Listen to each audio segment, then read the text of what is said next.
for dealing with the biggest story of the millennium, visits to planet Earth by alien spacecraft, successful cover-up of the best data, bodies and wreckage, for 58 years. The bottom line is I don't believe the claim of the Air Force that all sightings can be explained.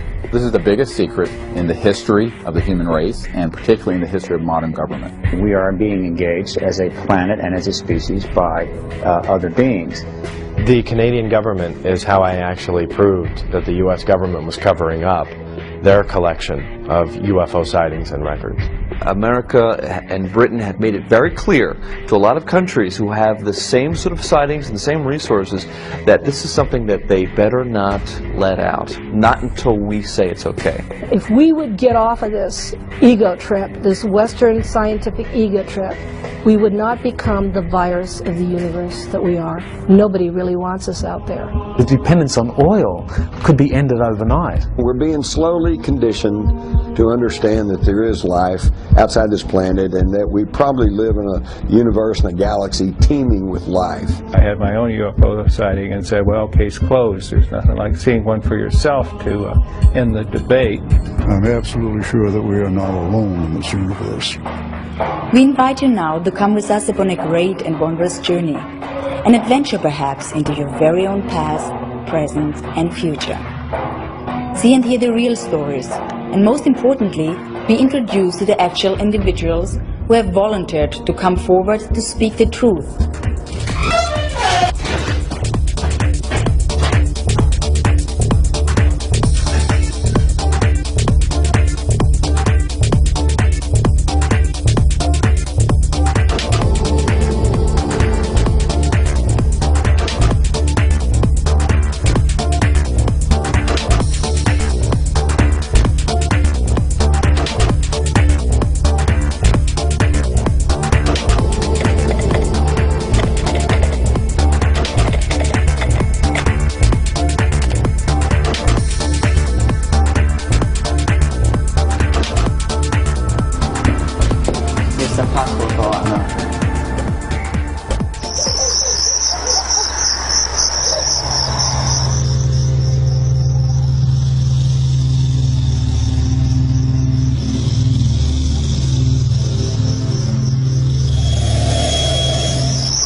Do flying saucers exist?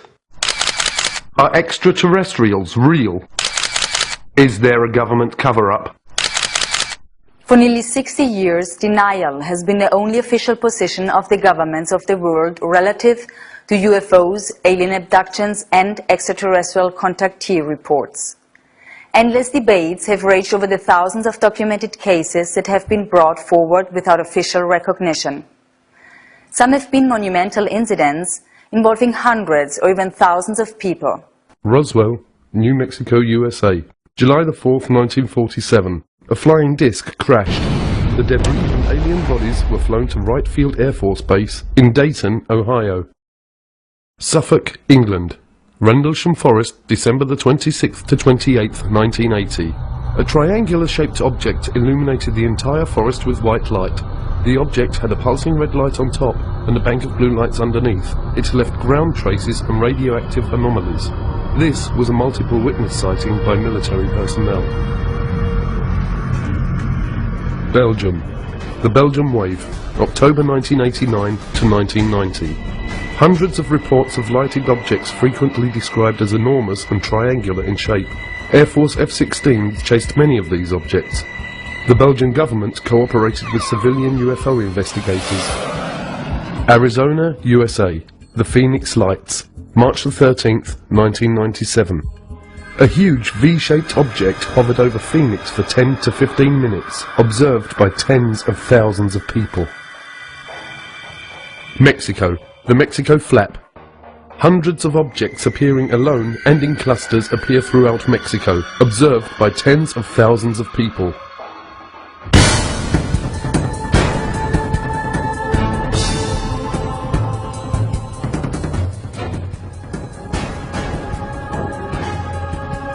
Flying saucers are real. On the Black Vault, you can download documents that prove that the United States Air Force bases have been breached by UFOs, their restricted airspace, that missile silos have mysteriously been shut down due to UFOs hovering over the base. I think you download that and you read it, you conclude, yeah, okay, UFOs pose a national security threat to the U.S. government. And in '52, I was an 8th grader and old enough to read for myself the big scream headlines that July about UFOs flying over the nation's capital and the Air Force planes not being able to catch them. They're there and they're paying attention. Incidents happened in Soviet Union before it collapsed. Incidents happened all over the northern U.S. at ICBM bases, where they came down, hovered over the silos, played hell with the electronics. Pictures were taken. Hundreds of witnesses watched them.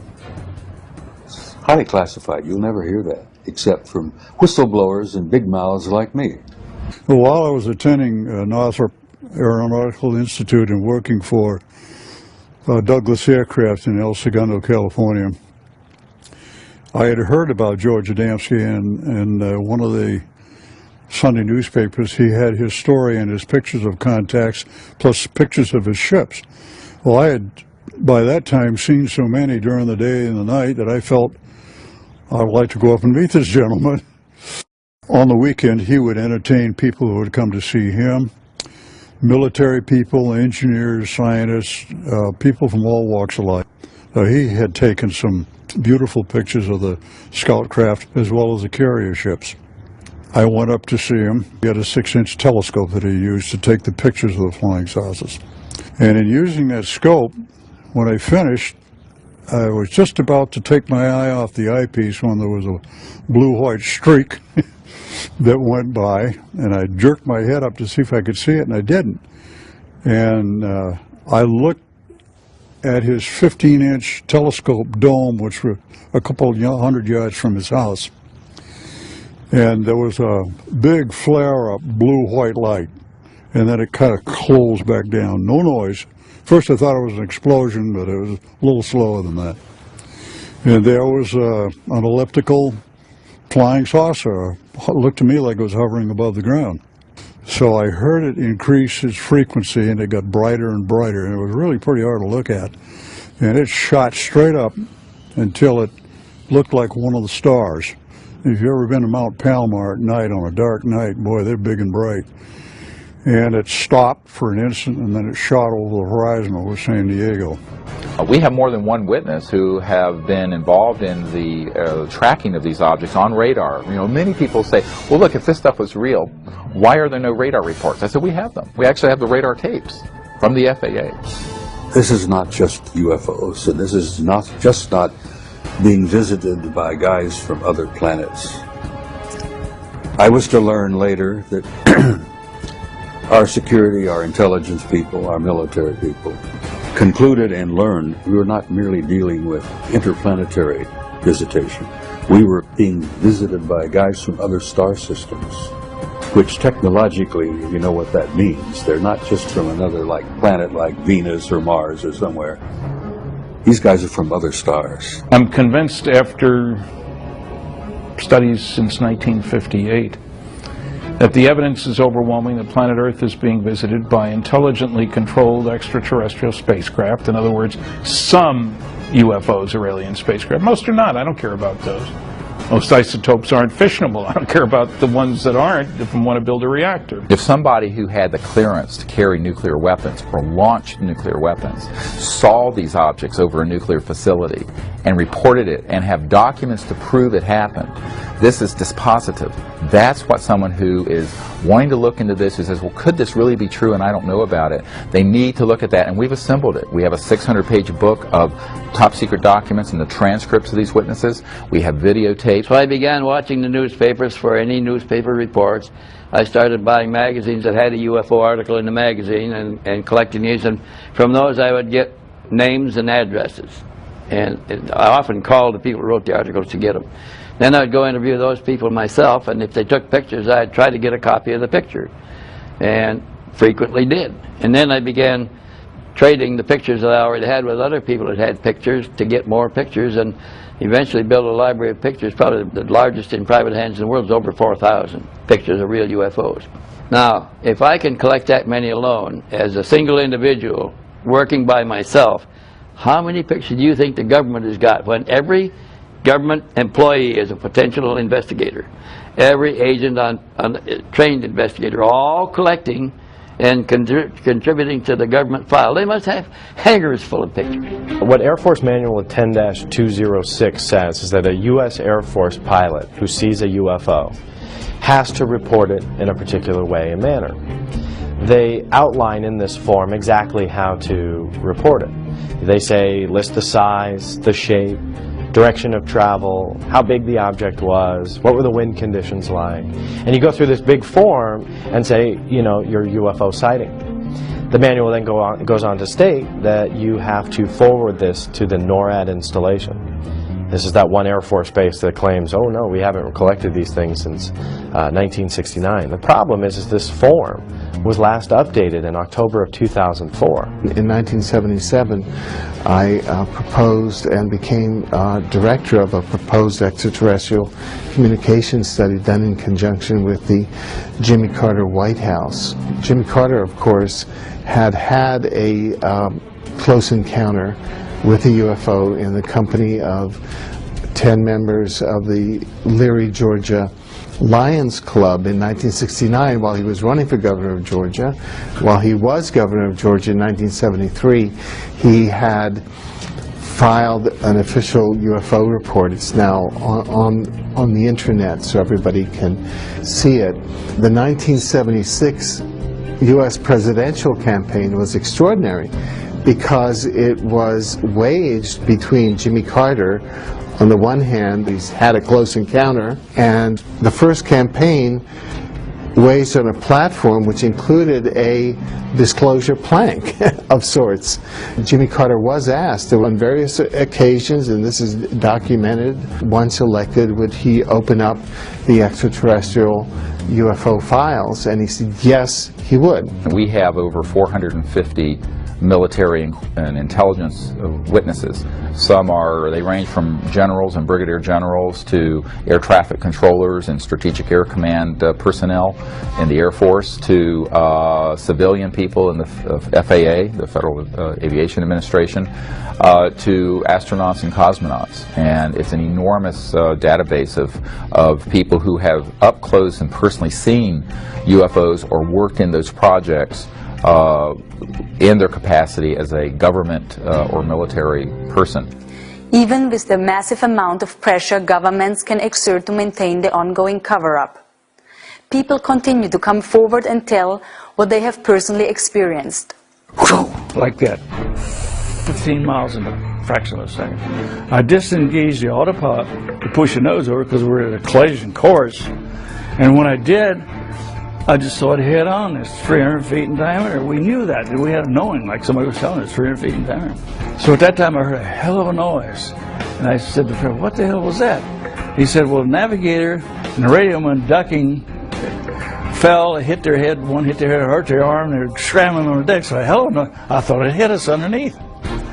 So I said, well, where in the hell did it go? And Fred said, it's right over to the right. I can see it. I couldn't see it. So it drifted forward about 5 miles from it. It never got to the altitude that we were at, a few hundred feet below. I began to watch it. Well, we knew then it was a friendly encounter. They just wanted us to see him. So then I went to engage the autopilot again. The magnetic compass was going like this. And the bird dogs, which is direction finder, the two bird dogs, they were pointing right at this thing, just vibrating like this. And there were a lot of electrical things in the airplane that went haywire.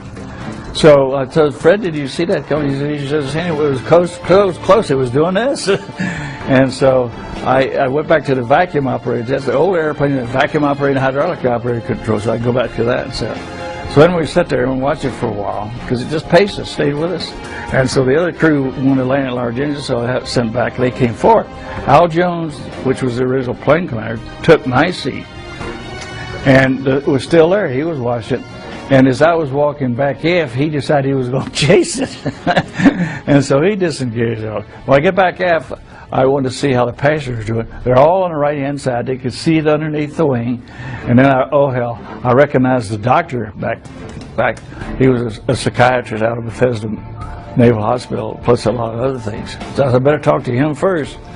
So Cornell said, did you see what we saw, Doc? He grinned at me and looked me straight down. Yeah, and he says, yeah, that was a flying saucer. I didn't look at it. I don't believe in such things. When I was 16 years old, I was walking down the street in Arlington, Virginia, and saw 7 red light type UFOs over Washington that made headlines around the world. And since then, I've seen 8 alien vehicles on 8 occasions. The sightings I've had are more things flying right by or bluish-green orb things. I've had 5 sightings. Never reported them because I don't need the grief. But the trick is you can't mention the company name or be in company uniform. 2 of my friends, excellent pilots, one of them was a famous pilot, and they both got fired for doing interviews like this, but they were in uniform. Since I've been a child, I'm looking up into the sky thinking, is there more than just us human beings in this huge universe? And now I do believe there is more life forms, different life forms, and more dimensions than we can perceive. I've had several sightings. Probably the closest sighting would have been back in 1974. I was driving back between Ottawa and Montreal, going towards Montreal. And I remember going on the highway, and we came within literally probably several hundred feet of a huge, huge ship. And at first, we were driving away here, and I'm thinking, am I really seeing this? And we slowed down and sort of peeked out, and an enormous, enormous ship. I would have to say that it was two, three times the size of a 747. And it completely silently glided over across the highway, and we saw it go off into the distance. So there was no mistaking that that was not anything at that time that would have existed conventionally or militarily. I was a lieutenant from the Bulgarian Air Force. My plane was MiG-21. What I believe there is much more going on than we can see with our naked eye. Being in the 3rd Battalion, 7th Marine Regiment, we were pretty active. We were on the East Coast in an area called the Punch Bowl, which is just down the road from Heartbreak Ridge. We had a lull in the fighting, so we just sat around and played poker. And somebody looked up and said, "What the heck is that?"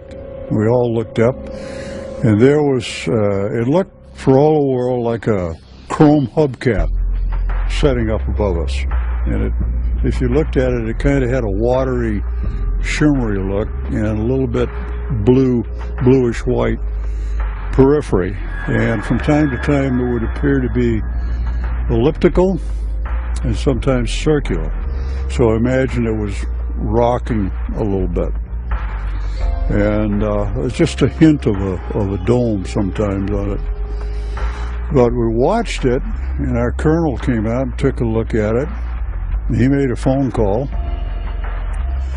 Pretty soon, 4 F-86D model Sabre jets came out, and they tried to get to the object. And it appeared that they hit some barrier that you couldn't see, because they would stall out and do a 1.5 turn spin and then pull out at the bottom. Flying saucer finally decided to leave and got very, very bright. And it was pretty difficult to look directly at it. But it rose straight up and it went through the overcast. Now, when it went through the overcast, there were 3 black rings that radiated from the flange of the craft and went from the flange of the craft all the way over the horizon with no sound at all. And what it looked like was somebody dropping a pebble in a glassy pool of water, and the rings were spreading out. In January of 05, 5:24 in the evening, I was driving south on Interstate 25, south of Denver, and I see this black object coming up the road, above the road, in the sky. And I thought, that's curious, what is that? As I get close, as we close, I see that it is a solid object. I thought it might have been Canadian geese for a start. I thought it might have been a piece of plastic blown up in the breeze like a kite. But I could see it was a solid object. It was not affected by a breeze in any way. It was flying on a straight course. It looked black. It may have been some color, but because it was silhouetted against the sky, it looked very dark. It looked like a plank. It looked like a board, an oblong shape. It was bizarre. It had a couple of little bumps on the leading edge on one end. I thought, well, if it's just junk, that would be random, perhaps. It certainly wouldn't be symmetrical. And I looked at the other side, and sure enough, it had the identical bumps on the other side of the leading edge. So it was an anomalous object. Could I identify it? Heck no, I couldn't relate to it. It had no sweep back, no anhedral, no dihedral, didn't have any external power plants, no wings or no tail empennage, flight control surfaces or probes. A search of the term fast walkers on the internet immediately reveals references that fast walker is a code name used by various government agencies to refer to UFOs, or, as they are sometimes called, non-referenced targets. Okay, this holding pretty well. Craft that I recorded that did the 180-degree turn down on this portion of the screen, they're called fast walkers because of their speed. The whole episode took about a half a second to perform or less. We're talking milliseconds. And that kind of lets you know that it's not an Earth satellite that we're looking at because it's moving so fast. Plus the fact our satellites don't change direction 180 degrees without changing speed, or 90 degrees. And I have seen many of the shadows go up and do a 90 degree right across the screen. And sometimes you'll see 3 or 4 objects in formation. It looks like formation flying, and one will branch off to the left and one will go to the right. Somebody coined the phrase fast walker, and it's appropriate. The fast walkers are these very rapid moving electrogravitic and anti-gravity discs and craft of various shapes. The National Security Agency actually for a long time had called these ETVs, extraterrestrial vehicles. And from the military who have tracked these objects, and they've been called fast walkers because, as opposed to slow walkers, which are satellites, because they move at enormous speeds. For example, they've been tracked at going tens of thousands of miles per hour in the atmosphere and make a right-hand turn without decelerating. Well, you can't do that with a conventional system. You have to correct for gravity and mass inertia.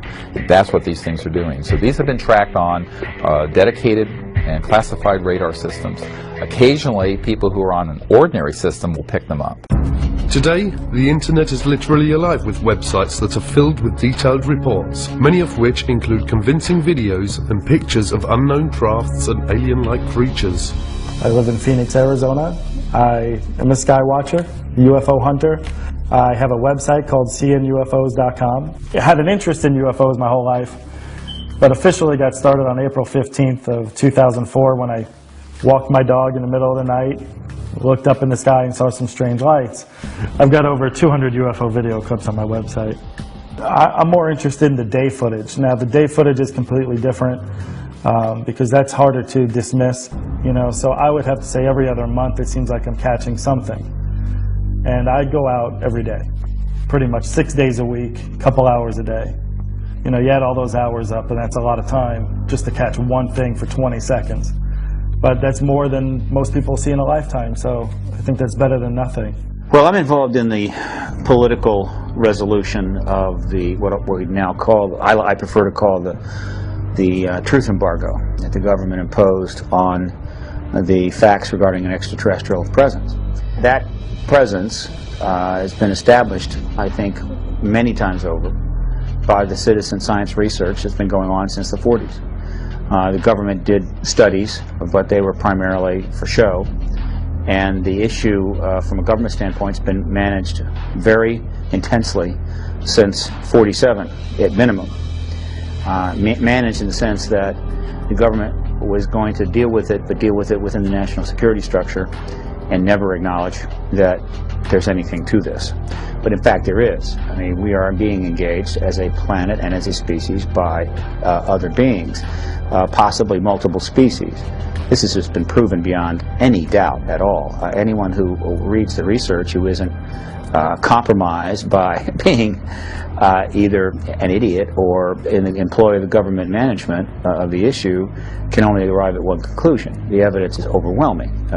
Videotape, daylight discs, nighttime discs, photographs, direct pilot sightings by the thousands, millions of sightings around the world, direct testimony from direct government involvement, and of course you've got an entire contactee body of evidence that's now in the tens of thousands of reports. Now, like never before, astounding events are transcending national and geographical boundaries, currently happening in Brazil and Mexico. Unprecedented UFO sightings are sweeping the entire area of South and Central America.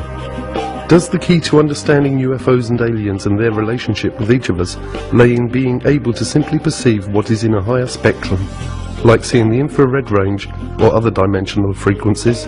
Images gathered from infrared cameras in Mexico and the special cameras used in Brazil seem to indicate that the aliens and their crafts may in fact be all around us. Jaime Maussan is one of Mexico's foremost journalists. Internationally known and respected for more than 3 decades of journalistic work, his investigations and reporting in the UFO field have made him an icon to UFO researchers worldwide. Jaime's weekly network television show, 60 Minutes, in Mexico reaches millions of people each week and regularly carries segments on the subject of UFOs. This flap has been recorded in video. It means that we have evidence to prove that something is really happening in the Mexican Republic. The video camera had become the most important instrument to really capture this new reality. Even the Mexican Army, the Air Force in Mexico, recorded UFOs. That the video was given to me, and I released that to the world. In that case, that happened on March the 5th, 2004, the soldiers were able to record something that they couldn't see with their own eyes. And that's amazing. That was the first time someone recorded something that they weren't able to see.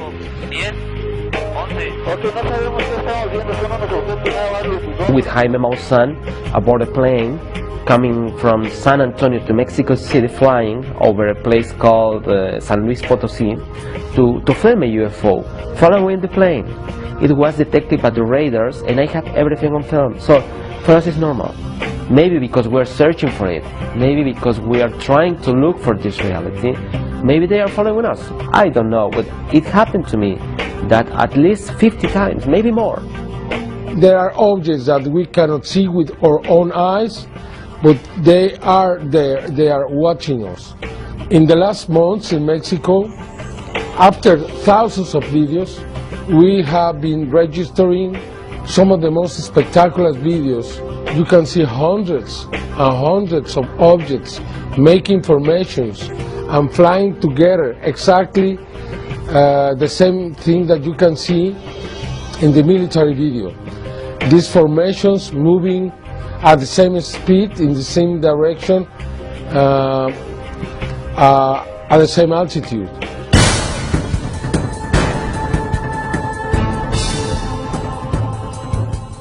As the more one researches, the more one discovers that literally tens of thousands of very credible people of every age, occupation and nationality are claiming that they have had personal contact with either aliens or interdimensional beings.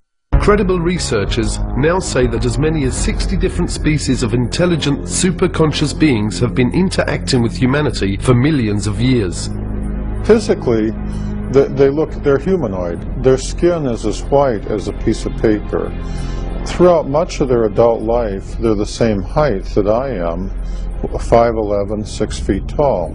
Their eyes are perhaps twice as large as ours. They're typically blue eyes with white pupils, although when they get older, especially the men, their eyes take on a pink shade. Their eyes stretch further around the sides of their head than human eyes do, and their ears and their nose are only about half the size of human ears and noses, and their ears lay back along the side of their head more than a human does. Their lips are not as prominent as humans, and they don't have teeth, they just have ridges, because they're plant eaters, they don't eat meat. How can we know for sure exactly how many extraterrestrial races are visiting us or interacting with humanity? I mean, there are different sources disclosing some of that information. I found none the most credible to be whistleblowers, people who have worked in these various secret projects, who in some way have kind of been given information that gives them an idea of exactly how many races are here. One of those sources is a sergeant who worked for 22 years in the Air Force, Clifford Stone, and he was involved in these top secret projects that involved the retrieval of crashed discs. And in that process, he was able to get quite a bit of information on how many extraterrestrial races are visiting us. And he came up with the figure of 57. Others have come up with slightly more. Another prominent whistleblower or a former employee of the CIA is John Lear, and he talks about over 60 races that are visiting the Earth. On one night, I saw between 200 and 300 different tall white individuals. There were so many I couldn't count them, lined up along the mountains to the east of, up along where the ammunition bunker was. On the night that the tall white lady known as Pamela was supposed to finish her final exam to be head of the technology transfer team to go into Livermore. In amongst those 200 or 300 tall whites, and that's just an estimate because I couldn't, it was a crowd of people and I couldn't count them all. There were also American Air Force personnel, nobody below the rank of colonel. There was like a 4-star general, a 3-star general. There were several of them. There were also several American government people in civilian clothing over there. Could it be possible that our universe is not only immense, but that it is full of life, and that there is a great diversity of this life spread throughout our own local galaxy and even our solar system? Equally outstanding is the recent revelation by the government of Brazil of their intent to turn over the official UFO files dating back to as early as 1954 to the people of Brazil.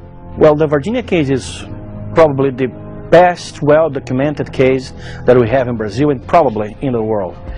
Yeah, you know that over 80 witnesses came forward, first-hand witnesses came forward during the first weeks, and they are still coming after it happened. During all these years, we still keep getting witnesses that come forward and tell us pieces of the big story that we know that comprises the capture of at least 2 alien creatures in the city of Virginia. We know for a fact, because we have it all documented, plus the witnesses have confirmed and cross-confirmed that one alien was captured in the morning of that day, which was a Saturday, about 10:30, by a fire department and some personnel from the army. Another creature was seen at the same day by middle afternoon by 3 girls. It was them who called the attention of all the city to the fact that strange creatures have been seen, because when the first one was seen and captured in the morning, it didn't draw too much attention. But at the afternoon, when the girls saw another creature and then spread the word to everybody, we saw the devil, that's what they thought they saw. That night of the Saturday, January 20, 1996, that second creature, probably the same one saw by the girls, was also captured by a police troop, a police car, actually a military police car with 2 policemen inside. The one who was sitting in a passenger seat was Marco Elixerezi, and he was lucky enough to be the one who spotted the creature and grabbed it with his own bare arms, bare hands, got back to the car, put the creature in his lap, and took to the hospital. 25 days after that, he died on February 15 of some bacteria attacks, proving that his immune deficiency system was absolutely destroyed. And army personnel and authorities kept it all secret for lots of time until the UFO researchers started protesting along with the press, and we did so much pressure that eventually information was released about it. The exobiological aspect, that the probability of life out there has actually increased over what it was in 1950. And the indication that there may be ways of traveling faster than the speed of light so that, hey, they can get here from there. It doesn't mean that they're coming in 5 minutes or they're coming every hour or every day, but you know, they might be able to traverse huge distances in a period of weeks or months or something instead of spending hundreds or thousands of years. Well, look at the UFO sightings. Maybe they provide the answer that they are here. There was talk in the war room about a study that was underway. And this study became initiated in 1961 as a result of an event that occurred early February in 1961, where a flight of unidentified objects were flying from the Soviet sector to the east over the Warsaw Pact, toward the west over the NATO lines. These objects were very high, they were very fast, they were in formation, they appeared to be circular in shape, and they were obviously under intelligent control. They came in a formation of what appeared to be almost 100 of them. And they flew in formation at a high rate of speed from the east over NATO, over the Channel, southern coast of England, where they turned, flew north and disappeared from NATO radar over the Norwegian Sea. We found out that the Soviets had gone on alert, the Warsaw Pact had gone on alert because they picked them up. All of our Air Force and radar sensory devices picked them up. NATO thought those objects belonged to the Russians. We found later that the Russians thought they belonged to us. Both forces were to find out later that they didn't belong to any of us, that they belonged to somebody else. And of course the big question is, who the hell do they belong to? Who are they? What are they? Where are they from? They demonstrated incredibly high technology. They were not jets. There were no contrails. They were circular. They were metallic. And they were in formation. They moved, obviously, under intelligent control. NATO SHAPE, Supreme Headquarters Allied Powers, initiated a study in 1961, which was underway when I arrived in '63, to determine what the hell these things were. Some experts now claim that societies exist in our universe at every conceivable level of social and spiritual development. Societies and civilizations that express themselves in countless manners of physical forms and spiritual ways. Have great wars and conflicts occurred within our own solar system? Does our true planetary past include rebellions and disputes that have raged throughout our heavens? In our distant past, have massive spacecrafts rained destruction down from the heavens, ravishing continents and destroying advanced civilizations?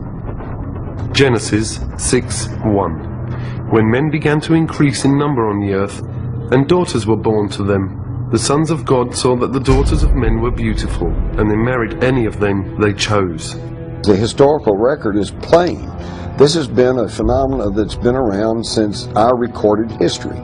The Vedas, the Hindu Vedas, which are among the oldest writings in the world, talk about the flying Brahmas and how that they were used to launch weapons and blow up cities and all this stuff. You know, again, we've got Ezekiel, and it just goes all the way back. So they've been here all along. If their game plan was like an Independence Day type invasion where they're going to blow up everything and eat everybody or whatever, it would have happened long before now. My main question was, is God out there too? If God's on this planet, is he out there too? And those questions were answered by reading the Bible. And that really set me on this journey to understanding the abduction phenomenon. What is the reasoning for this? Who's doing this? And all of those questions that we all ask. We think of aliens and we think of angels as, you know, divine beings that we have no idea of and we don't see, we don't communicate with on a daily basis. But it is not only the Bible and other holy works that are filled with references to UFOs and extraterrestrials. Drawings, paintings, stone carvings, and even coins reflect strange humanoid-like creatures and their flying crafts.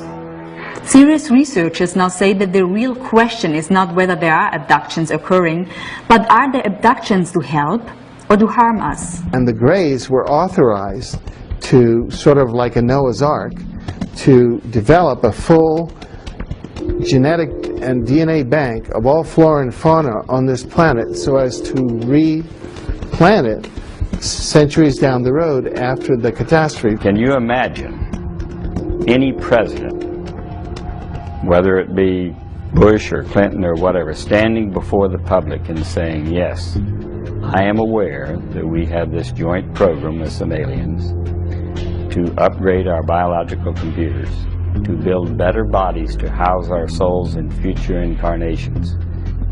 They can't talk about things like that. He wouldn't be able to do the job we hired him to do.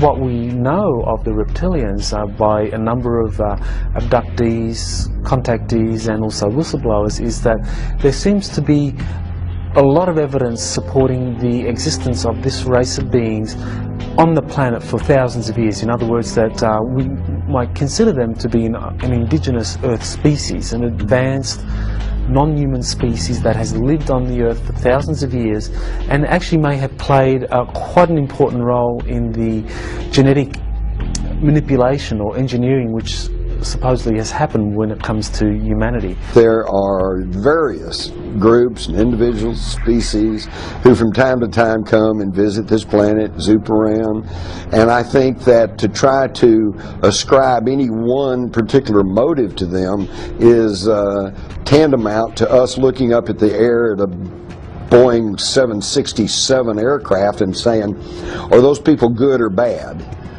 You know, you just can't ask that. It's a group of people, a group of intelligent beings. Some of them are good, some of them are not so good. But I will say this, I don't think there's any reason for great fear and anxiety. Most recently, 2 new terms have emerged that also describe human-alien interaction. The most widely used is the word experiencer for those who have had some sort of experience, good or bad, and participator, which has been coined to explain the cases where the individual may have been an abductee originally, but has transcended that situation by now volunteering to participate with his abductors. My contact with extraterrestrial intelligence occurred when I was aboard my sailing boat in Hawaii in the Honolulu harbor. And it was early one morning. It was about 5 o'clock and I had gotten up early and I had gotten a cup of coffee and I'd gone back to my bunk and I was just laying there completely dressed, trying to just look at the beautiful sunrise that was occurring through the large skylight above my bed. Then suddenly the most incredible energy enveloped me and the whole room began to like glow and glisten and a beautiful woman materialized right next to my bed. And at first I thought I was dreaming or hallucinating. And I said, you can't be real. And she said, well, I am. And I said, well, why are you here? And she said, I'm here as a representative of a group of friends that want you to come to a briefing. The room was lit up completely, but my eyes were closed. I knew somehow not to open my eyes. There was something telling me, don't open your eyes because you won't like what you're going to see. Eventually I did open my eyes because I could hear noise in the room. There was like scuffling on the floor. I opened my eyes. There were 3 small grey beings with big black eyes and big heads and very skinny spindly limbs. They pulled me up out of the bed, and then with one behind me and one each side of me holding my elbows, walked me towards the window. And I'm thinking, well, the windows are closed, guys, so you better open them before we go any further. So there was this rationality and irrationality going on at the same time. I boarded what could be called a saucer. It was some type of an interdimensional vehicle that took me to the briefing that was occurred on a planet, the local planet here in our system. It was Jupiter. And the whole planet just radiated with the energy. And I spent time there with these incredible people or beings, and I got a glimpse of mankind's destiny or future as it was possible. And as we approached the window, I closed my eyes, and as I did, I felt this stickiness. It was like, it was a stickiness and a feeling of something being pulled very slowly across my face. It wasn't painful, it was just very, very weird. The next, I opened my eyes because I felt cold, I felt wind on my face, and I was aware that I was now floating outside of the window, 3 stories up, looking down at the car park with a very bright light above my head. I couldn't really see what was above my head. I was just aware of this very bright light. One little grey on each elbow. I was aware of them, and we floated up into the craft. And people have said, well, then you were abducted. And I said, no, I went very willingly. And they've also asked, how can you tell if you were to meet an extraterrestrial? And I would have to say the energy field. Because when they're in your presence, they absolutely resonate at a frequency that's so much higher. And it can only be described as, dealing with them could be described as ecstasy. I had been taken in the middle of the night while I was asleep, and I was asleep through the whole thing until all of a sudden I felt some pressure going up my nose. And it startled me so much that I opened my eyes. And when I opened my eyes, I saw this large-headed being with gray skin, large black eyes, and small other features that was looking down at me. And he had long fingers that he was using to hold this instrument that he was using to shove up my nose. I feel knowledge is power. And someday, maybe next week, maybe tomorrow, maybe 5 years from now, we're going to get all of the proof we need that somebody exists. Hey, an ET might show up and I might actually get an interview. The point is that the more we know about this subject, then less legend can take over. If you see a craft hanging near you, don't get out of the car, don't stop the car, don't see what's happening. If you see one coming towards you, you don't have to be an abductee. If you don't want to be, they go away, evidently. We have tens and tens of people telling us, said, I don't want to do that anymore, and they let them go. What we call abductions, or certain categories of abductions, took place as a result of an authorized genetic upgrade of the human race, trying to get us out of our warlike ways and ecologically ecocidal ways. The indigenous reptilians seem to have a very strong interest in the biosphere of Earth being stable, that it's not jeopardized unduly, and some who have kind of analyzed what the reptilians have been doing or had some kind of interaction believe that this is because the reptilians view humanity as a resource, and they don't want that resource to damage itself or damage the biosphere. They had about 18 scientists that all had been working on the project, various stages of the project, gathered around a big oval table in the Los Alamos headquarters with Edward Teller, the head of the Atomic Energy Commission, sitting at the head of the table. One of the aliens on the opposite side of the table from my engineering friend put in a white shirt and slacks so he would look less alien, but he still had his alien bigger head, bigger eyes, black eyes. And he was sitting in the conference, and the only people that he could understand everybody else because he was telepathic. And the only way he could communicate, though, was with the signs that he had developed with my engineer friend to answer the question. But here's a man, an alien from another planet, sitting in a conference, in 1968 in Los Alamos headquarters on the progress of learning how to bridge the gap between the alien technology and ours. They were going to suggest to the American generals additional technology exchange projects, and I think they were using me as the test guinea pig to take me on board the scout craft, and then they could test my reaction to what I was impressed with and what I wasn't with. My life changed, and I was never ever quite the same. So the study itself was not as complete as it could have been. They concluded what they wanted to conclude. One, there was not a threat involved. Two, they weren't the Soviets. Three, the evidence was overwhelming. They were extraterrestrial. Four, there were 4 groups involved. 4 different groups. And they were all humanoid, but they were not human.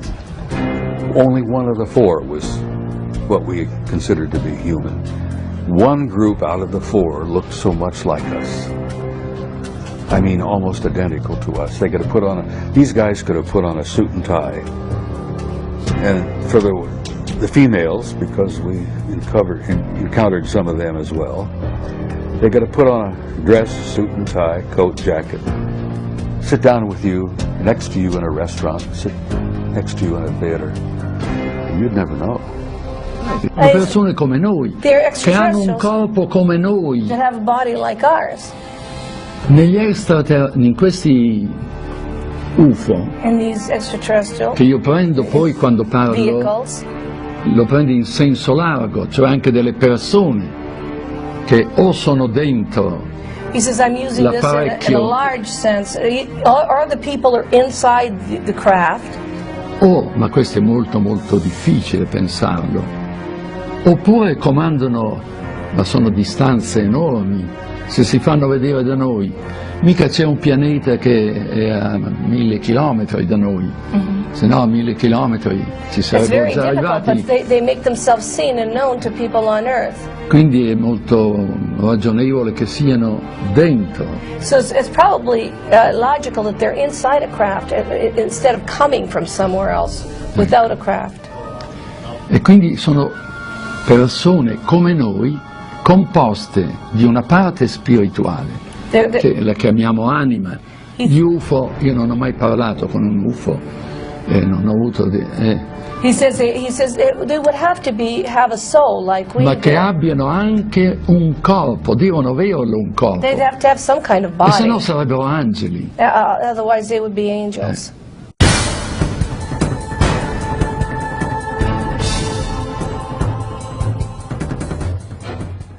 How can countries, one of which actually borders with the United States, be having UFO visitations by the hundreds when other major nations of our world insist that they are not?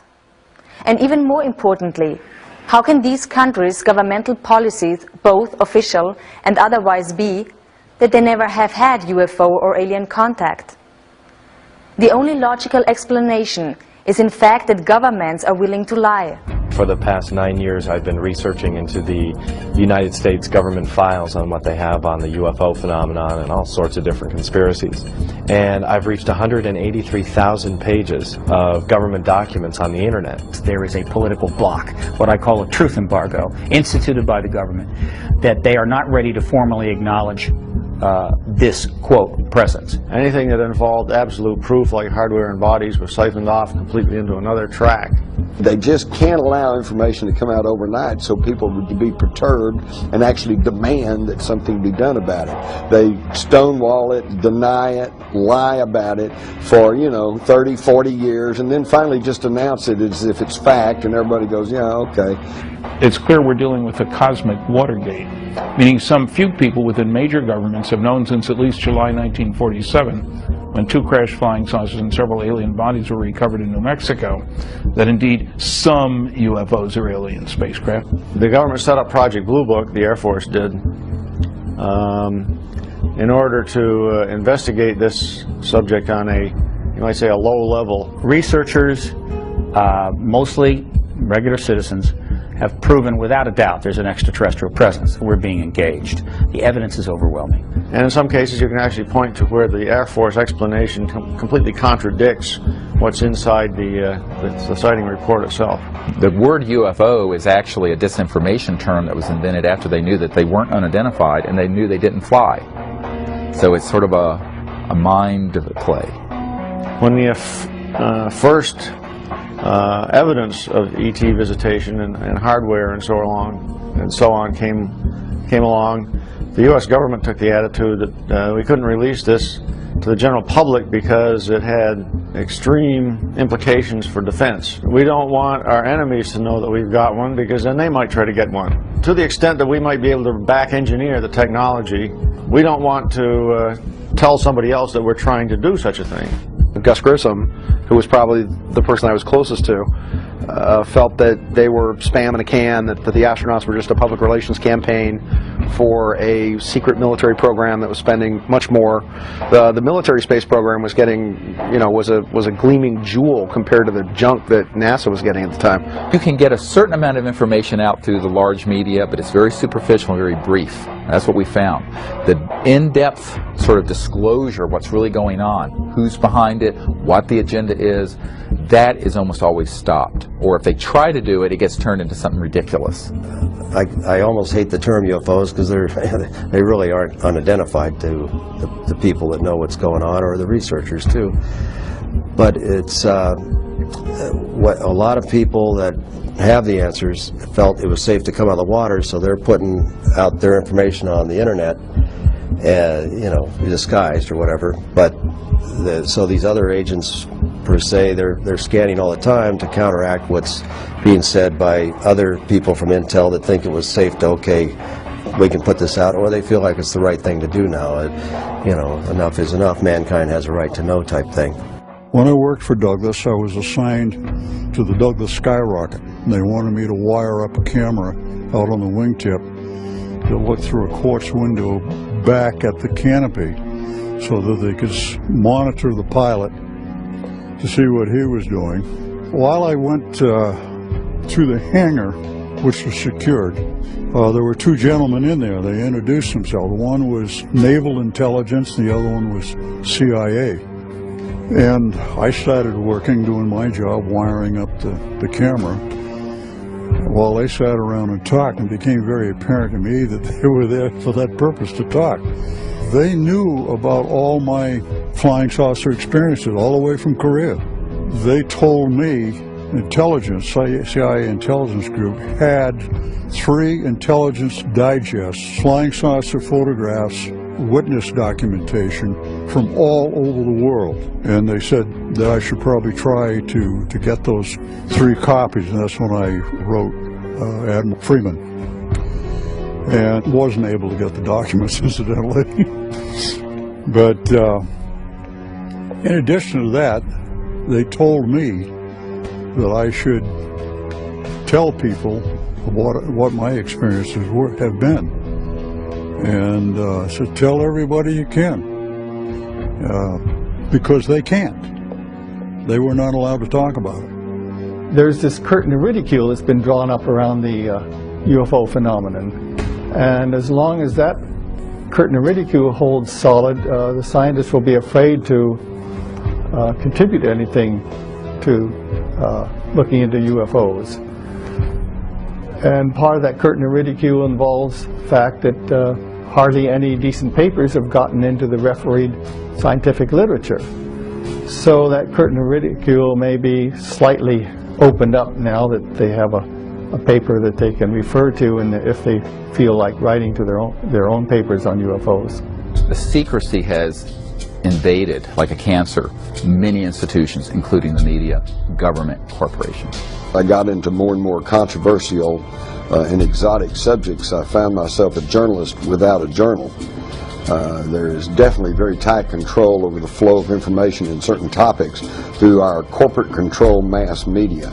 They seem to take it upon themselves to be the gatekeepers of information. Part of this information that they are keeping from us is the just absolutely immense wealth of information concerning the UFO phenomena. and the fact that it can be tracked and documented all the way back through history. The only institution that is more corrupt than what I'm describing as this rogue transnational kleptocracy is the major media. Worse than the Congress, worse than the White House, worse than anything at the normal level of clearances at the Pentagon is big media. Big media does not report the truth about these things because they are not free to. And we think in the United States and in the Western world we really have a free press. We have a free press on everything that's not important. On the really important issues, it's very controlled. And this is the most important issue. This is the biggest secret in the history of the human race, the known modern history of government. And they have cooperated with keeping the secret. How is this cover-up contained and maintained through international borders? And if it is, are their motivations the same? The best guess is that since America has such overwhelming economic power, the only worse thing than America being mad at you is for America to ignore you. There are so many countries, economies depend on America that I think that they take their orders from America in some ways. When it comes to the cover-up, I think that's one of them. The U.S. government is not only pressuring Brazilian government, but it's making pressure over almost all countries that are somehow aligned politically aligned to the United States. Now, all South America, except maybe for Chile and Venezuela, who has Chavez, who's a rebel, all the rest of Latin America is very aligned to U.S. politics. So all these countries will do just exactly U.S. President tells them. It is, keep this under wraps. Recent media polls show that over 100 million people in the United States alone believe that there is some form of extraterrestrial life. 45% believe that the Earth has been visited by extraterrestrial beings.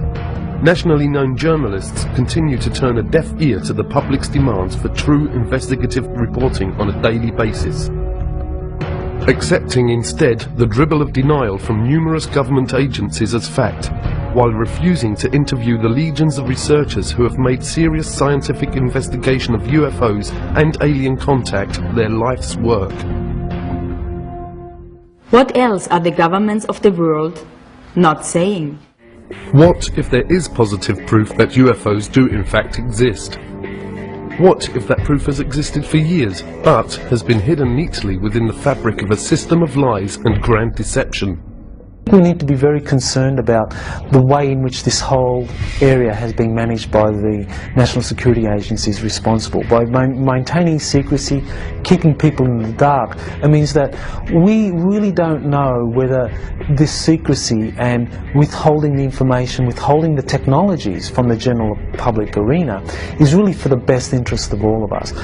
The problem has been since the early 50s, and I have the government documents.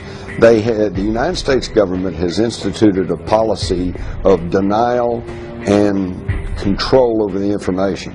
Nothing happening there, folks.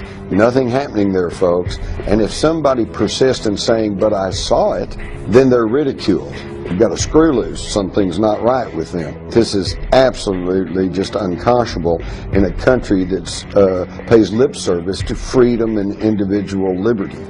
Because there have been so many people whose lives have been wrecked, whose families have been wrecked, because of this policy of denial and ridicule over a phenomenon that has happened worldwide for centuries. Disclosure has a very defined definition. It means the formal acknowledgement by the governments of the world of the extraterrestrial presence.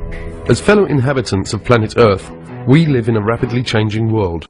The advent of modern communication networks and the internet has made maintaining the UFO cover-up a difficult and demanding undertaking. Brian Vike of HBCC UFO, it's the #1 UFO website to send information to. Him and Rents and UFO Casebook are the 3 places that I always send my footage to, because they will only put verified sightings on their site. They just won't put junk up there. And I know they get over 3, 4, up to 10 million hits a month. For over half a century, the United States, Great Britain, and a host of aligned countries have been able to maintain a vast web of secrecy over what is actually happening worldwide relative to aliens, or what are generally known as EBEs, extraterrestrial biological entities. But that is rapidly changing, and disclosure, the lifting of the truth embargo, is now taking place. I'll be getting over 500,000 hits this month, but the interesting thing about that is that a couple of thousand of those hits each month are from the military. As far as sharing information on the internet, that is the best way to do it, and probably the safest way, only because I know I've sent DVDs to people and they haven't received them. And I would email them and say, look, I'm going to send you a DVD, can you analyze it for me and let me know what you think this is? And 2 weeks later they'll email me and say, I never got it. I'm just waiting for that day when they come knocking on my door and want to talk to me about it, but until that day, I think they know who I am, I think they know we're here, I think this is the way it's going to be done from here on out. Because the military definitely doesn't want to talk about it anymore. Because everything at night to them is a flare or an airplane. On the contrary, we have all this evidence that shows otherwise. Like the dawning of a new day, the internet is quickly sweeping away the darkness. The truth will not be stopped.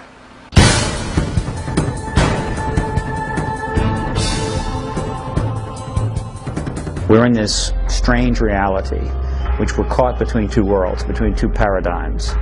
And the bridge between, or the door between these two paradigms is what is now called the disclosure event. Recently in Washington, D.C., a press conference was held in conjunction with an international event, the X Conference, where a panel of eminent scientists and researchers broke the silence and spoke out and called for a full international disclosure and an end to the truth embargo relative to UFOs and extraterrestrials. If I was an in-the-know person, high up in government or finance, and I knew about the extraterrestrial issue, and I knew about sequestered technology, and I knew what it could do when it was released, my position would be this. Let's keep that technology under wraps as long as possible, while we sell as much of the rest of the oil as we can for as much as possible. And then we'll take that money, and we'll use that to own the extraterrestrial technology. Right? The point is, there's always people in the know and out of the know. Sometimes it's about stuff, and you're in or you're out. But there are some things you can't have the in the know and out of the know. Basically, what we're calling on today is for the government of the United States to take the issue of extraterrestrial life, where it has been stuck in conflict and for the last 60 years, and take it out of the military intelligence agencies and put it into the Department of Education and the scientific departments where it belongs. Take it out of the threat scenario agencies where it is funded as a potential threat, and put it into the opportunity agencies where it is funded as a matter of education and advancement of knowledge for mutual benefit. There is an overwhelming mass of proven, real government documents that have been released largely through the Freedom of Information Act that show decades of, for example, airspace violations, very sensitive places by objects doing what appear to be the impossible. We have these documents from the 1940s, we have them from the 1950s, we have them from the 1960s, 70s, 80s, and beyond. So these airspace violations continue. They are provocative, they are at times seemingly confrontational.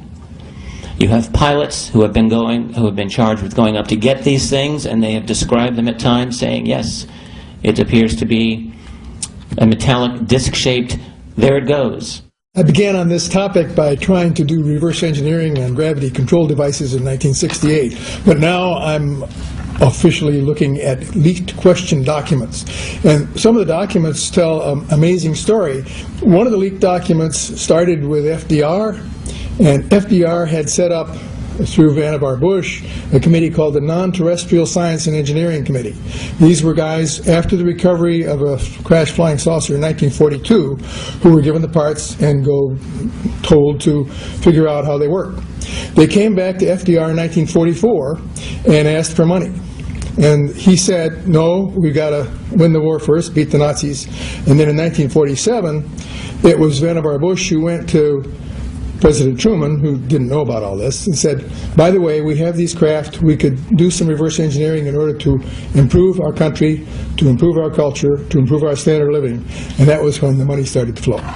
July 2002, right here in the Washington, D.C. area, there was yet again a airspace jet chase by two F-16 jet interceptors, which were chasing a bluish object right outside D.C. My opinion right now is the person who's going to wait for hard evidence is going to be left behind when the deluge comes.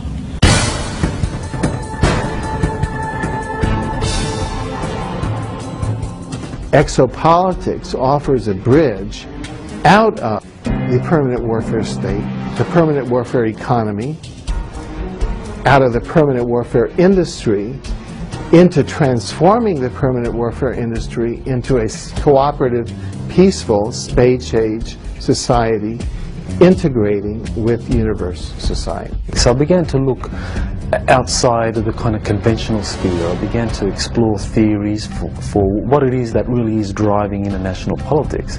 And so then I came up with this area of an undisclosed extraterrestrial presence that is kept from the general public. So that really did help me understand what was going on and what is driving international politics. What's important is the structural blinders and the structural belief patterns and the structural paradigm. If the exopolitics model can come in and establish itself as the dominant paradigm, such that structurally within academia, the Earth is no longer flat, it is now round. Intelligent life no longer ends at the geostationary orbit. The universe is now highly populated. It's that sort of sea change that we need to unleash the huge public investment and private explosion of creativity and cooperation to turn our spaceship around to be able to survive the environmental pressures that are coming now, which have been the result of the embargo that we've been under.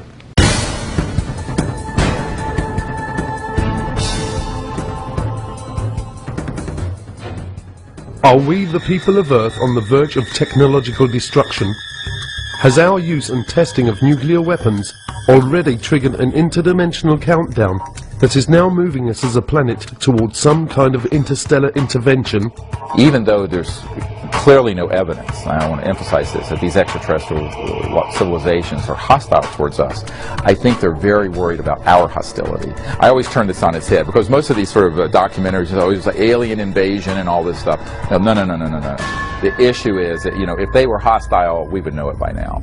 It's clear to me that what's going on is that they're very concerned that at the time that humanity reached the ability to go into space, early space exploration, 50s, we also had already developed weapons of mass destruction and thermonuclear and hydrogen bombs and stuff.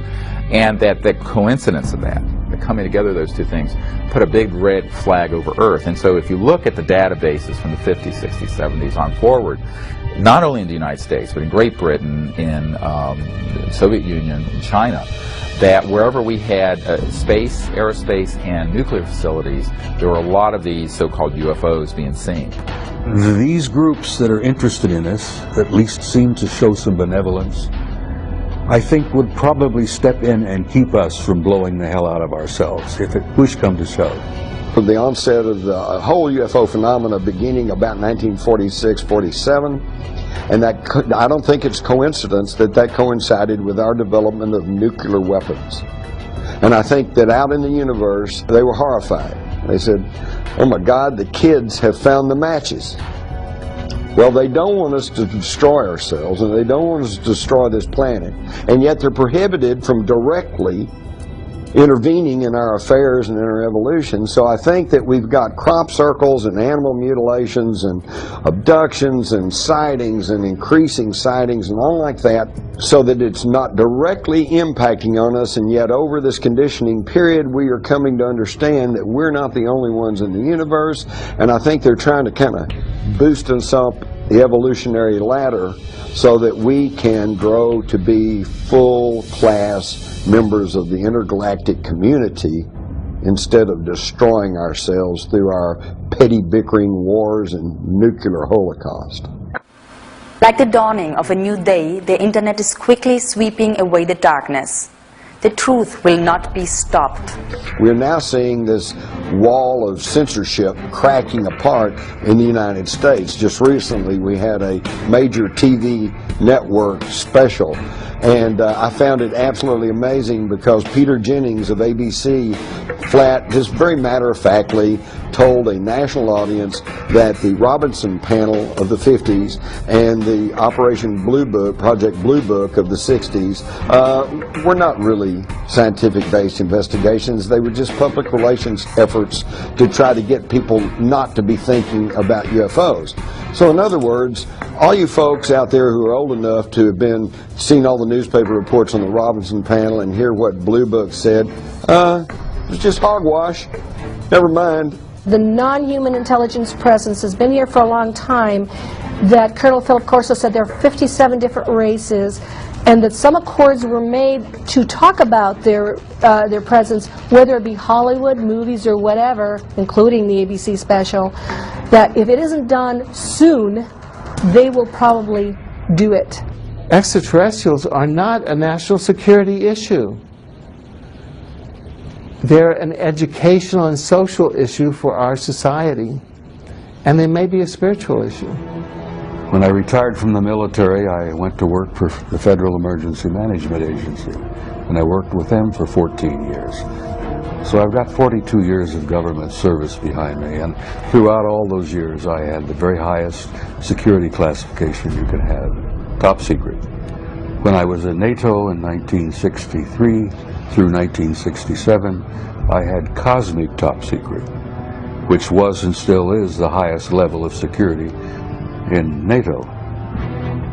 That's how I got involved in this crazy UFO field. Through the 50s and 60s and 70s, we referred to aliens as extraterrestrials. But now that science has been catching up with us to a certain degree, we have changed our definition of an alien. It's probably more accurate to call them extra-dimensional beings, because that would explain their ability to traverse vast distances. They operate in more dimensions. I mean, even the current theoretical model of the universe is upwards of 30 dimensions. So we're living in a multidimensional universe, and so it's not uncommon to theorize that we're going to encounter beings that operate in more dimensions than we do. And that would explain a lot of the phenomenon related to UFOs, how they're able to appear and disappear, move very fast, do all the things that the ETs go, walk through walls, have remarkable psychic abilities, and sort of communicate telepathically. It would really go a long way to explaining the phenomenon surrounding it. What looks like magic to us can really be explained through extra dimensionality. Are any of us really prepared for the kind of paradigm shift that would come with not just disclosure, but with contact and communication with intelligences from other worlds? Is it possible that as a species we have reached the point that our minds actually filter and generate acceptable constructs, which all too often become our day-to-day realities? There is so little of your reality that is really based on truth that it's just stunning. Ho sentito dire che ci sono altri mondi abitati. I've heard that there are other worlds that are inhabited. E Padre Pio rispose: And Padre Pio answered, e che vorresti che solo noi, in questo piccolo pianeta che è il nostro mondo, amassimo Dio, ma ci saranno tanti altri mondi nei quali ameranno il Signore. Would you believe that it would just be our tiny world that would be giving glory to God? There has to be many more worlds, many more planets that exist with inhabitants that would be giving glory to God. It is not just us. If I told you that, the very nature of the moon and Mars and most of the planets in the solar system is being kept from you for specific reasons, to make you think that you're completely alone and that these planets can't be colonized. Back in the 50s, the big question was, do they come from Mars or do they come from Venus? And by the 60s and 70s, we had gotten a little more sophisticated in our intellect and our thinking, and the question became, well, do they come from Alpha Centauri or Zeta Reticuli 4, you know? Well, and then now we're up to today, and we've got even more sophisticated, and now the question is, do they come from another planet, or do they come from another dimension? Or are they perhaps time travelers? Do they come from another time, okay? And in my study of all of this, I have kind of come to the conclusion that the answer is yes. The more you know about this field, it becomes almost paralyzing, because the more you know, the less you know. The more you know, and the more open-minded you are about this, the more you realize that every answer you find just leads to a thousand more questions.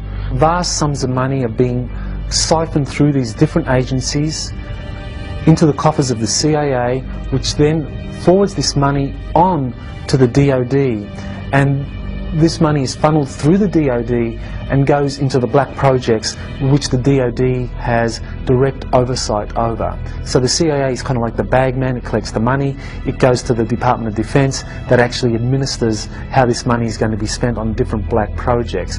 So the size, how much are we talking about? I think the best indication for just how much we're talking about here are the auditing irregularities that the Inspector General of the Department of Defense has himself identified.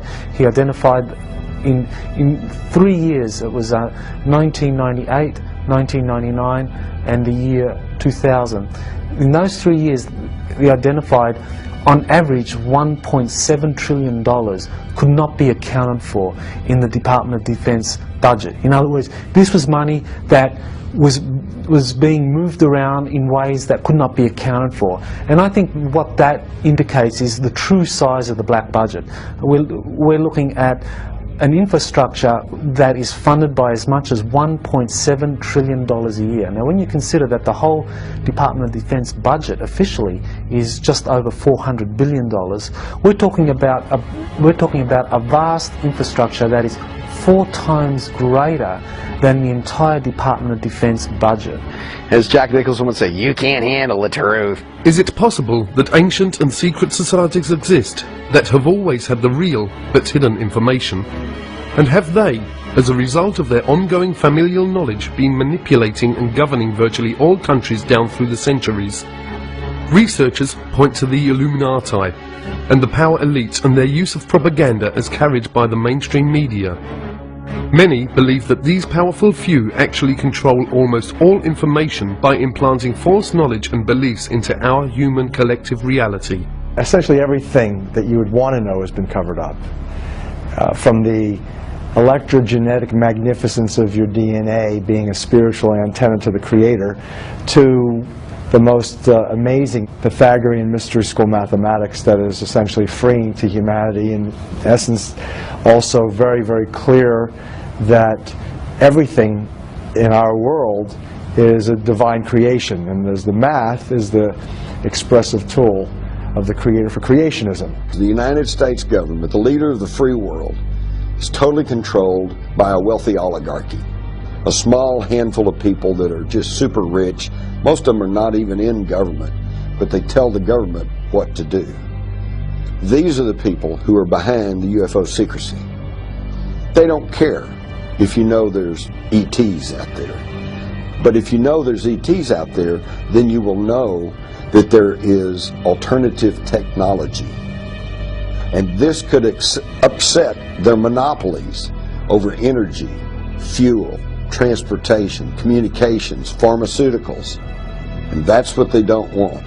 After all, who would continue to pay all these ever-increasing prices for gasoline that's polluting the air, choking us all, killing our kids. Why would we do that if we knew beyond any shadow of a doubt that there was non-polluting energy sources out there? This is what it's all about. It comes back to the old journalistic adage, follow the money.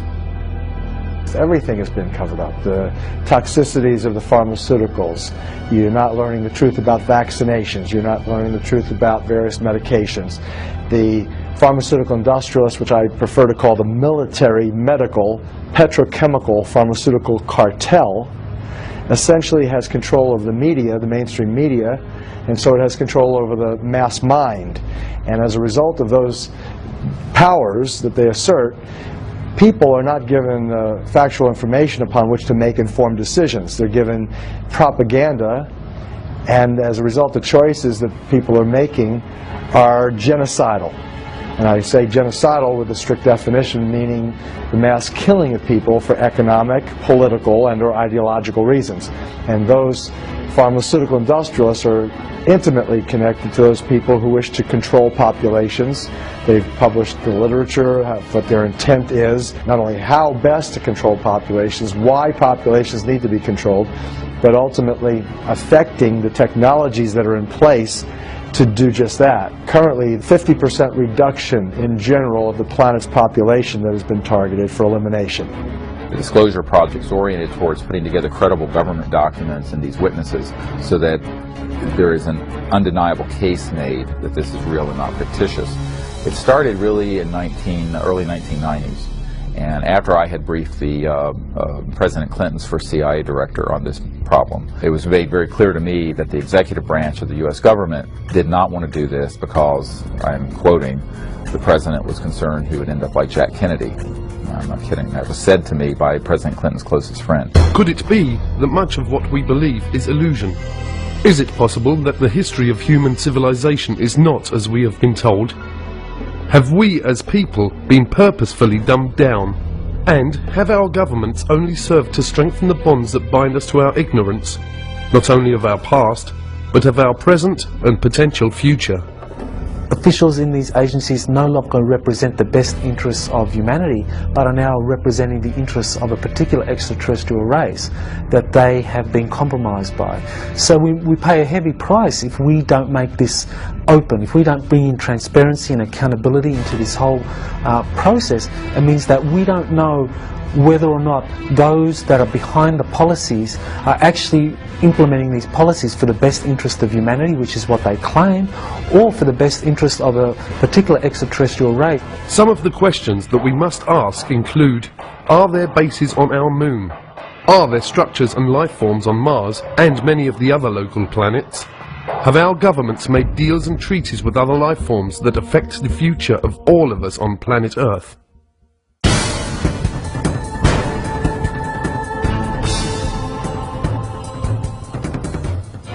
These people will continue zipping through our atmosphere, checking nuclear plants and so forth and so on.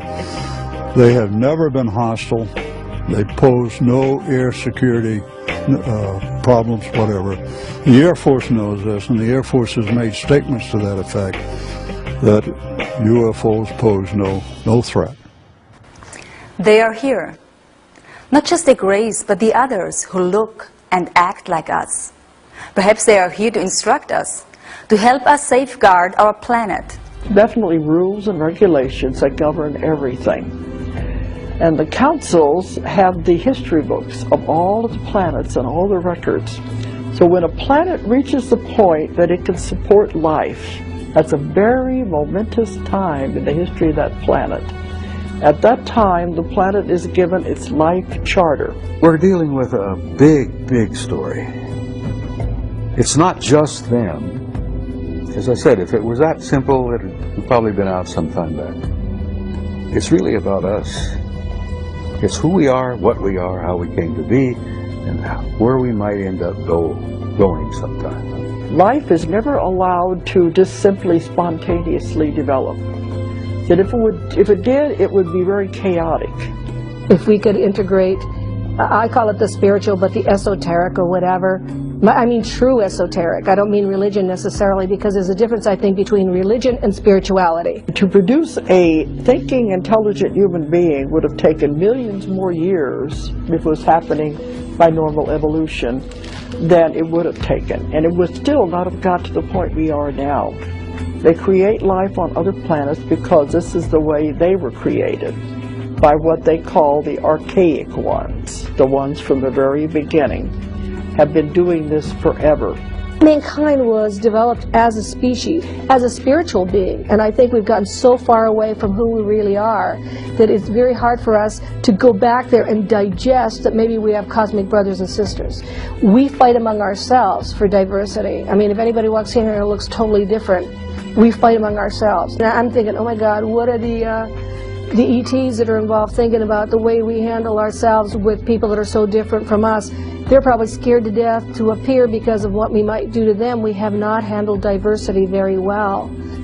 Yeah, one day, I would hope that the people of Earth would stand up and extend their hand in friendship to these people. We have never done that here on this planet. You know, we've shot at them. We've done everything. We fire radar, we fire lasers, everything. We need to say hi. There are other extraterrestrial groups who are human-looking, such as the Pleiadians, the famous Pleiadians of Billy Meyer and others, and they are much more intent on trying to assist humanity to become free of this kind of manipulation from other races that really try to use humanity as a resource. Let's think about it. You can't say, whoopee star kids, these wonderful advanced children have been transformed by contact from people from the stars, when in the same breath you say there's no such things as UFOs. The question of UFOs and extraterrestrials, most people just think is something entertaining. In reality, it's something that is central to how we're going to be able to go forward as a civilization, because that issue involves sciences, technologies, energy and propulsion systems that could give us a whole new civilization. It's terribly important the whole thing come apart, because it's all one package and it's part of our bright and very, I think, hopeful future. And I think of these star kids growing up and being our leaders, our presidents, congresspeople, senators, university professors, leaders in medicine and science and so forth. I think what brilliant and expansive future we're going to have, but we have to get from point A to point B. And this cover-up is just stultifying us in a very painful way. Is it possible that an intergalactic federation exists, and that this collective of different member beings are in the process of offering the people of Earth membership in a federation of planets? Most importantly for all of us and our children, some of these researchers say that acceptance of their invitation to federation membership would end all war, starvation and dependency upon fossil fuel-based energy systems for our entire planet. Part of the problem with the UFO cover-up coming apart, you've got to uncover the whole thing at the same time. You can't half uncover. And people who try to only look stupid. Degli extraterrestri le fanno per noi specialmente. But they're doing it for us. They are praying for us. Siamo la categoria più bassa che esiste. E allora abbiamo bisogno di preghiere. We are the lowest of the category in the evolutionary scale. He really believes that humanity is the lowest of the category of the evolutionary scale, with all the proof that he gave you of the ecological problem, of the war problem, of the choosing evil problem, and all that. This is his belief system. We all have a responsibility to find out what the truth is about something like this. And it is, people have to take responsibility for looking into what the truth is. We've put together the means for people to do that. Now people have to take the initiative. And we need all the help we can get. I would ask people to help us network this to anyone and any institution that can help. The reason this is so critical is that we've reached a point in our civilization where for us to go forward as a people, we're going to have to end this kind of illegal secrecy, and we're going to have to allow this information and these technologies to get out and begin to fix many of these large problems. I've always believed our destiny is in the stars. That's a hope that I have, that generations yet to come will travel out there and will become a part of that community. That's a dream that I won't live to see, but It's a dream I hold dear, that we'll make it, that we will survive as a species, because I think we've got some, I jokingly say we have some good friends in high places.